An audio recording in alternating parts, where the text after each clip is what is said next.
Jesus Ferreira. What position does he play? Like, in all seriousness, if someone asked you what position does he play, what would you say?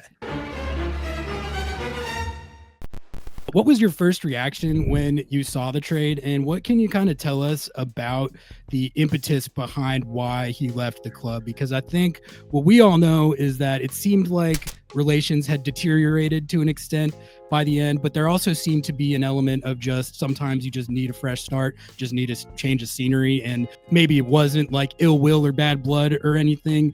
What do you know about the circumstances that kind of led up to why he left the club in the first place? So my first reaction was not surprised in any way. It felt like expected in a certain way. We need to go back to January of the previous year, so 24.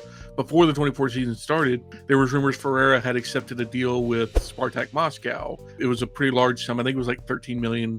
Tom Boehrt reported that he was interested, and then we know that the MLS got involved because I don't know if anyone's watched the news lately. Russia's kind of a weird spot to be for international business these days. But that was the first kind of indication that, like, all right, maybe we should be watching out for a move of some kind. And that there was, we'd heard rumors that a couple of teams from La Liga had checked in. We never really got the specifics that a Portuguese team was interested. So there has been rumors for about 18 months that there was teams that wanted in on the Jesus Ferreira sweepstakes. And that while it never outwardly showed when we covered the team in training or in talking, everyone kept a really professional attitude about it. But as his injury situation got a little bit more weird, where he was more week to week than ever, post Gold Cup 23 especially was when it really kind of became evident that, hey, something's just not right with the guy's body, and it's costing the team the ability to be at its best. When Nico Estevez switched to that 3-4-2-1, 3-4-3, whatever he called it last year, that did not really benefit Jesus in any way. When he didn't play that much to begin with.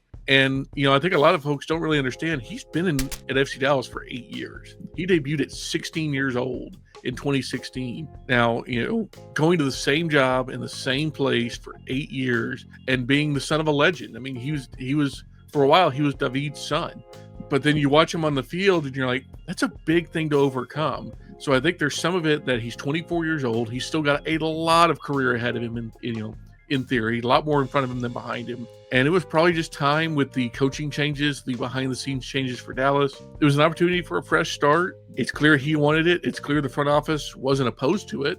I think they would be content to keep him, but I don't think when the Seattle offer came that they were too mad to pull the trigger on that and get what they got back for him. Interesting. All right, my next Jesus Ferreira question is a simple one, but it's a controversial one in the city of Seattle at the moment.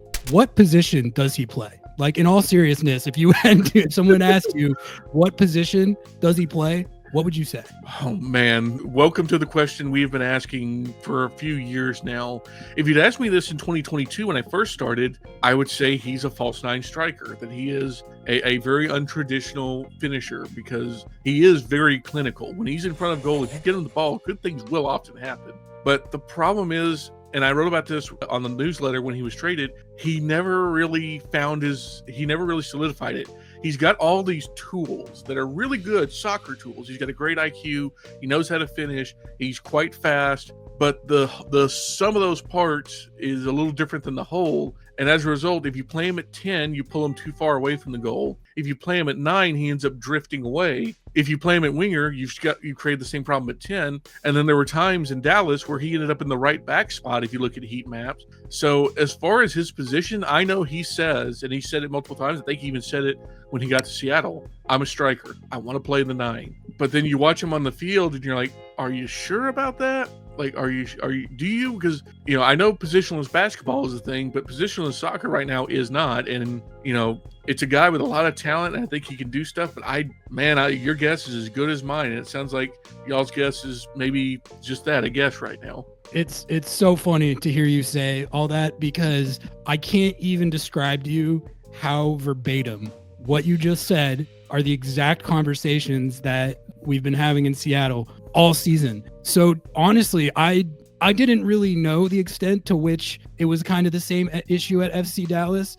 And frankly, to hear that is a little bit concerning, I guess, because it sounds like this has been actually we were thinking of it like, oh, this is happening because he's coming in from a new team and he needs to learn how to fit on this team, and so his actual position is like a fluid situation. It's a work in progress to see where he fits. But from what you're telling me, that's the exact same situation that he was in at FC Dallas, and it never got figured out. Yes. So when the trade was made, and this is a great example of like, this is a hard league to cover because there's so many teams, so many players, and so many unique personalities. But when the trade was made, and I saw a lot of the fans in Seattle, and rightfully so, Jesus is a talented player. When he's on, like, he is fan-freaking-tastic. Like, I know it sounds like I just ran him down for a few minutes, but it's not because he lacks talent or he lacks desire. He's got both.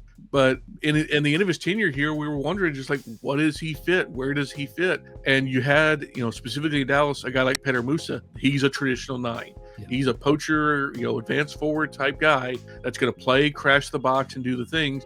Although we can talk about it a little bit later, he's been doing some playmaking this year, but he's always going to play in that center channel best, that route 14 or whatever they call it, the popular soccer nerds call it. But Jesus just isn't that, and it made building around him. But then you watch him on the field, and you're like, it's just, you'd never know where he's going to be, literally and figuratively. So, it's easy if you have like a stellar right wing or left wing, or even like we have Lucho Acosta now, who drifts a little bit, but he knows what he is, and he knows generally where he's going to be. So it's easier to build around that than Jesus, who literally he could pop up anywhere when he was trying to look for the ball. And considering how bad Dallas was last year, he wasn't getting the ball much, so he was having to roam a lot to find the ball. Yeah, however positionless he might be, and obviously I'm kind of learning right now the extent to which that's been questioned his whole career, but clearly there is ways to deploy him and use him to great effect, because I mean, this is a guy who has 50 plus goals in the league, and he was a best 11 player as recently as 2022. So I'm curious, when you think back to that 2022 season specifically, where he had 18-6, made best 11, and was, no question about it, one of the best attacking players in the league. You don't make best 11 with guys like Hani Mukhtar and Carlos Vela and Luciano Acosta and all those guys without having something to your game. There are some people out here who are just saying that he's bad, which is honestly absurd to me, because we have all this track record of success. When you think back to his best 11 season and just his best moments with the club, was there a common thread as to what was working when it was working? There's a couple. Stylistically, that 2022 season really worked because the Dallas was playing a 4-3-3 under then new manager Nico Estevez. He had Paul Arriola and Alan Velasco to his left and right, respectively, and they were giving him a lot of service. They were also playing pretty forward. He also had Paxton Pomykal, who was one of the better ball progressors at that time, helping kind of move the play forward. They were also doing a lot of counterattacking. That's probably one of the best things Jesus does, because if he's right around that midfield area and he turns the ball over, forget it, man. You will not beat him in a foot race. And if you could get him on the break, 2v1, 3v2, something like that, or just if you can just send him forward and make runs towards the goal, he'll knock it home. Because again, I can't stress enough, the dude's a clinical finisher. If you watch him during a training session, he slots just about every shot home. And during that 22 season, he could barely miss. So we were more surprised when he did miss than when he didn't. He had, they were kind of building the team around him, and it was working. And then the injuries started to pile up after the Gold Cup in 23, and it just kind of stopped working. And I think at that time, the roster was a lot in transition. As much as I think Nico Estevez is a fantastic soccer mind, having had countless conversations with him about it, I'm not sure his roster building decisions were always optimal. Although Austin's making me look really silly right now saying that, considering they're pretty good. But at least for Dallas, it wasn't quite working out. If you think Jesus Ferreira is bad, I would implore you to take another look and just say, I don't think that's the case at all. But I do think he is one of the most complicated players in America to get in the right spot and get the most out of. And we may be learning that 22 was just a magical season, probably that 99th percentile season. And it may never come again, at least at this moment, it's fair to say. Yeah, some people are probably going to roll their eyes like when you say that he's a clinical finisher, but he is. He has been throughout his career, but I can just tell you how it's been going in Seattle so far, which is, I think most people would tell you that it's been just horrible the entire time, and I don't think that that's exactly true. He has had his best moments so far with Seattle have been as a facilitator.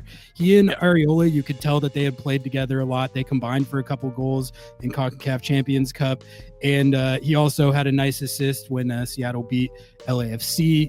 But I think he really hasn't found meaningful scoring chances at all, and the team clearly doesn't know how to play with him yet. They don't have the chemistry. They don't know where to find him on the field. When he's making runs, they're missing it. He's had full games where he hasn't even. But then you watch him on the field and you're like, everyone around here is rightfully antsy, I think, for the goals to come, and that hasn't happened yet. And really, I think the thing that's sort of been concerning for me in the last few weeks is you want to see progress with these things. You want to see it get better from one week to the next. Right now, it kind of feels like they're spinning their wheels with it and haven't really just figured out how to translate it on game days. So I don't know. I've watched a ton of him throughout his career. I watched a lot of FC Dallas in those days, and I know how good a player that he is. And I still think, I don't know if he'll ever be the best 11 version of himself here, but I do think it has to progress to a better place than it's at right now, because right now it just hasn't really been effective yet this year. So that's the situation here right now. Well, you say spinning your wheels is a very interesting point, because that was part of the frustration near the end of last year as well, with the whole team in specific, but really Jesus in general. It's not that he doesn't have talent. Like, that's the frustrating part. If he was a player of lesser quality and they were asking him to do more, that's not fair to him. And we may talk about a player that's having that role right this minute on Dallas that you're familiar with in just a minute. But, Ferreira is clearly uber talented. He's got a great soccer brain. I really wish a coach could figure out how to just stick him as a 10 and be like, hey, you're a playmaking 10 that can move forward into the box. And if you drift past the midfield line, you get like a small electric shock, like those dog collars, or like maybe make one of those invisible fences right along like the mid-pitch line. Because I think unless the team is actively defending, you don't go past that line.